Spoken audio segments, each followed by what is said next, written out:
Hi guys, welcome back to my Elwood Blues blue cycle painting that I'm doing for you, and this is video number 4. You'll see me do right off the bat here is, remember the big black blob we did the other day? I said I didn't like it. Well, I'm kind of outlining the road so you get a more of an impression of what really is going on in here. And now what I've done here is these hills are going to be a sandstone hill. So I'm slapping some sandstone color in there. And the reason I get really loose with this, and I mean, is I try to get as loose as I can with it because I don't want it to look too organized. I don't want you to, to look at a painting and it's like it's well, mathematically correct, because I don't really think that this is the way the earth is formed anyway.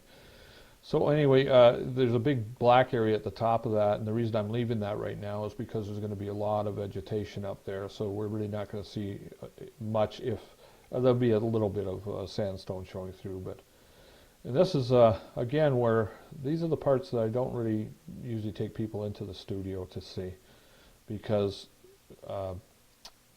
it looks really messy, but you're going to see it does go along real quick. And once I punch it in there, they're actually just starting to do the detail.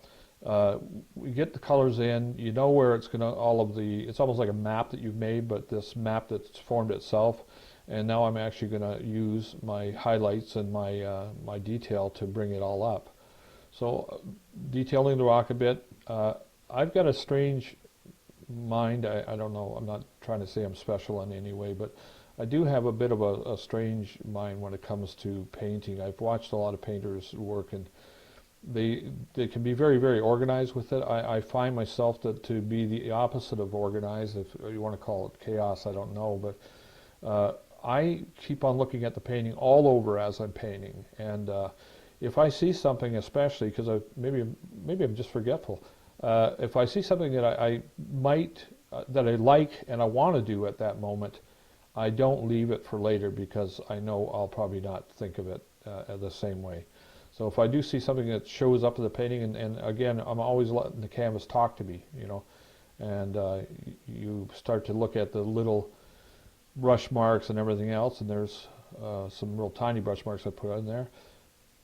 Now what I'm doing here is, that color that I'm putting on the side of the hill is actually taken right from the palette I'm working with, and it's very special to me that as I'm painting, again, this is not really orthodox, as I'm painting, I didn't worry about the actual value of color as much as some people would, and because I knew that if all I had to do is put a splash of that color on that hill, and that will actually lock the painting together. It's a very simple technique, extremely effective, and far more than most people would ever imagine, because when you look at a painting, if it's done right, you don't know why it's done right, you just know that it looks right, and I actually find that people that are non-painters are the first ones to pick up the errors in paintings, because you're walking up when you do without ever seeing the piece being done, and your only opinion is what your mind tells you.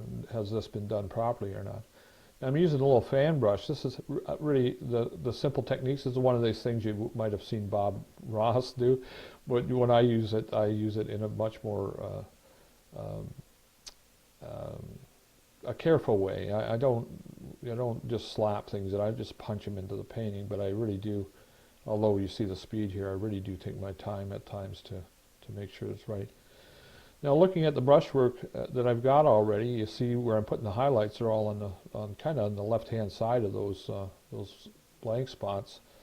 And as I work from the left-hand side over, I would actually make things look 3D.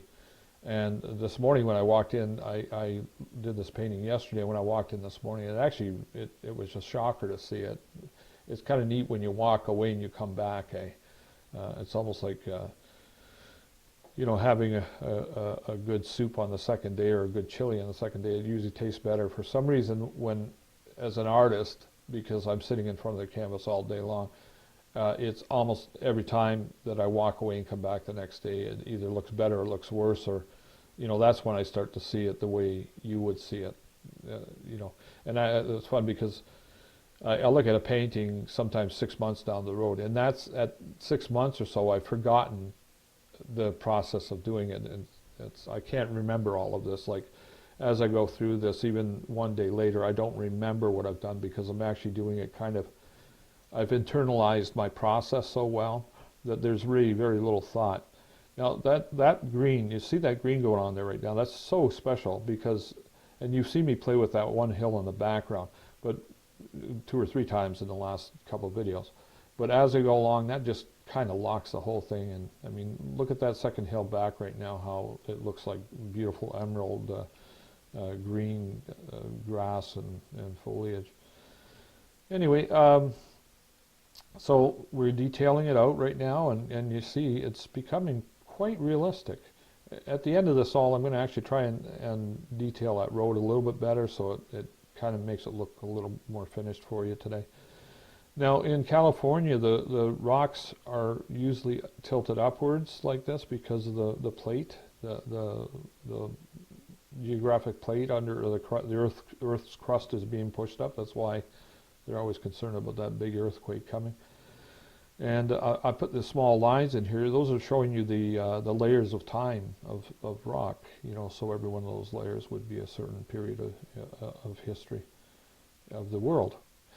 Anyway, going back to it, a little more detail all the time. Wherever I feel that something looks unfinished, I don't know right at the time. I'll take a second, and you don't see this happening in here, but these things, when I'm looking at the painting once in a while, I'm looking for maybe a minute, half a minute, 2 minutes, and I'm really concentrating on what that piece of the painting is telling me. This is kind of fun. I like that one because those little lines disappear. But if you look up right now in the upper right-hand corner where there's that brighter green, that looks unfinished. And that would look unfinished to you, it's going to look unfinished to me. So that means that that piece of painting has got to be worked on. Right where I'm working right there now, too, it's a little bit muffled, a little bit soft looking for stone. So I don't know how I'm going to do it. I can't remember. Like I said, it was yesterday I did it. So there you go right now. Excuse me. When I got that palette knife out right now, I'm just taking chunks of paint and just putting it on there, and it does the job for me. So there you go. The hills look really good already. They look very realistic. And I'm putting the road in. I'm just kind of, it's not 100% proper in perspective right now, so don't think that it's going to stay that way. And also right by the hill, a hill is going to have a little bit more shoulder. The road, they usually have about 1 to 2 feet of shoulder on the side of the road. Those are things that are functional. They are things that you'll pick up on. So anyway, I'll just put this in here, and we're going to get ready to do number 4. This, where I'm painting right now, is actually that would be the stone wall that would be along the side of the road. They actually use stone, I believe, in California quite a bit. So we're going to do a stone stone wall there, and we'll highlight that a bit. And you see it changing shape slightly. It will change a bit more shape to this. So anyway, until video 5, I'll be doing the road, and we'll see you later, guys. Thank you for sharing. Bye-bye.